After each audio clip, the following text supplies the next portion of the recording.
Okay, today we're going to be looking at factoring trinomials when A is not 1.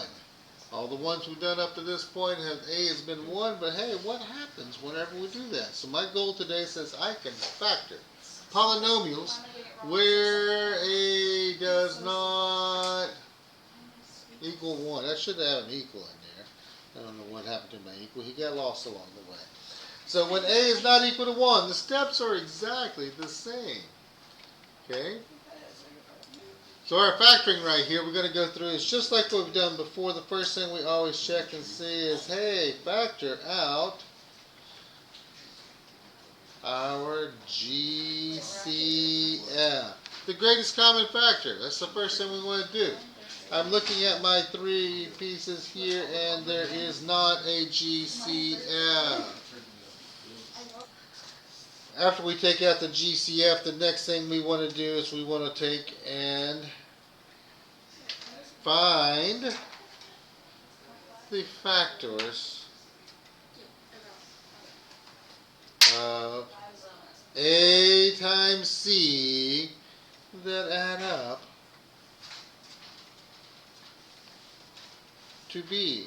So I multiply my A and my C together, and I figure out then, so in this case, A times C, my AC, is going to be 2 times negative 2, 2 times negative 2, which is negative 4. So I got to find which factors of negative 4 add up to my B, which is negative 3. Okay? So I look at that over here and go, well, let's see, I can do negative 1 times 4, which would give me negative 1 plus 4 is positive 3. Well, it's the right number, but not the right sign. So then I'm going to do positive 1 times negative 4. So 1 plus negative 4 is negative 3. Winner, winner, chicken dinner. We have got that piece done. So now we're going to go through. The next step says, hey, let's write the factors as our middle term. So we're basically taking that middle term apart right here, and we're going to put that as now here. So I'm going to have 2x squared, and instead of minus 3x, we're going to put a plus x, that's the 1x, minus 4x minus 2. And then we do our factor by grouping. Doing our factoring by grouping, we're going to go through and say, hey, what can I take out of these first 2 pieces here? I can take an x out of them. When I take the x out of them, that leaves me with 2x plus 1. And then I look at this next group over here, always including the sign in front of the middle term there.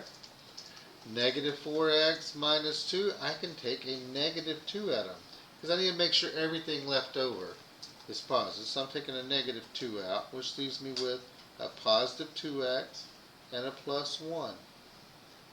We want to make sure that these 2 pieces here are the same.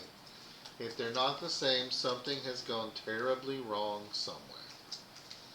And with that, I now take this piece out as a factor, so that is 2x plus 1. Those come out, leaving me with an x and a minus 2. X minus 2. And we have just factored our trinomial. So we've now found that our factors are 2x plus 1 and x minus 2. We can always go back and check these things. So I've got my 2x plus 1. I got my x minus 2. I can use my foil, wrapping up my baked potatoes. I do 2x times x gives me 2x squared. I do 2x times negative 2 gives me a minus 4x. I do 1 times x, which gives me a plus x. And then I do 1 times negative 2, which is negative 2. Whenever I go and add these things together, collecting my like terms in the middle here, I am left with 2x squared minus 3x minus 2, which that was our original equation we started with. So yes, that is the correct answer. Moving on, looking at another example we have here. I have 3x squared plus 2x minus 8. So I always like to go through and label my ABCs, because labeling the ABCs makes them easy as 1, 2, 3. Oh, I'm thinking 1, 2, 3, and I put a 2. There we go, C, A, B, C. So now that we have those labeled, I come over to the side here and I say, what's my A times C and my B? I put them in my little chart here. A and C, that's 3 times negative 8, or negative 24. My B is 2. So what can I multiply to get 24 but add to get 2?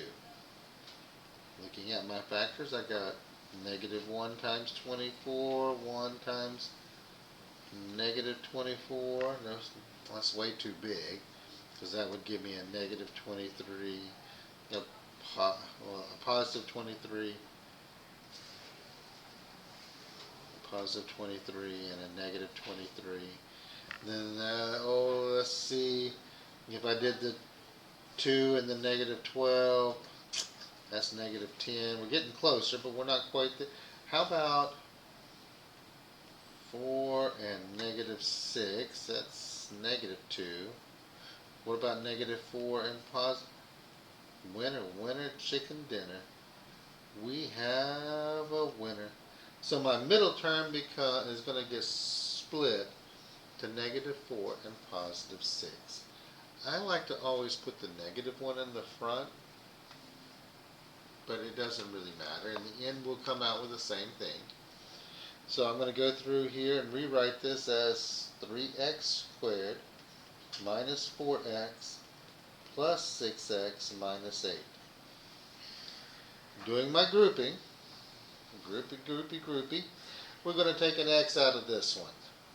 So that gives me x times 3x minus 4. Doing my grouping with this next piece here, I have 6x minus 8. I can take a 2 out of them, or a 4 out of them. Nah, just a 2. We'll take a 2 out of these. A plus 2. That leaves me with 3x minus 4.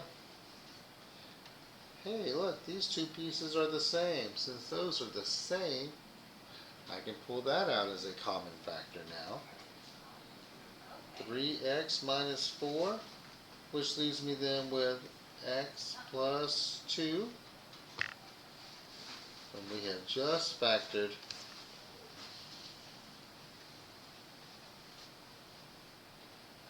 our equation. Okay, moving along, let's look at another example right here. This one says that I have 5x squared minus 11x plus 2. So, first thing I like to do is label my A, B, C. Easy as 1, 2, 3. There we go. Then I come over to the side and I make myself my handy dandy little T-chart. Bam. I have a question. A, C, B, and... Is it O? Okay. ABCs always go like that, just as long as they are in standard form. Our standard form starts with our x squared, our x, and then our constant. So my A is 5. My C is 2. My B, so 5 times 2 is 11. No, not 11, that's 10. The B is a negative 11, though. Negative 11. See if I can write the right things. Say one thing, write another. Okay. So we're going along with this, and we got, I got to get something that adds to negative 11, but I got to get a, so that means both of these have to be the same. So if this right here, our last term, is positive, that tells me that the signs for my factors have to be the same, because those have to multiply to get me a positive number. And if the sign in the middle is negative, that means both of those signs have to be negative. Whatever the sign in the middle is tells me the sign for this. So that means I need a negative 1 times negative 10, and negative 1 plus negative 10 gives me negative 11. So I'm going to break this one down. So break it down. Alright, so I got minus x minus 10x plus 2, all broken down. Take these two here, factor out an x. X comes out front, leaving 5x minus 1. Beautiful. Now over here on this piece, though, I can take a 2 out of it, but that's not going to give me a minus 1 at the end or a positive at the front. So I've got to take a negative 2 out. Take my negative 2 out, which then turns this into a positive 5x and a minus 1, making my 2 that are here the same, which is what we need to happen. So since those are the same, I can now pull that out as my GCF, my greatest common factor. That comes out. When I do that, I am left with an x and a minus 2, x minus 2, and stick a fork in that bad boy. He is done. Factoring trinomials when a is not equal to 1.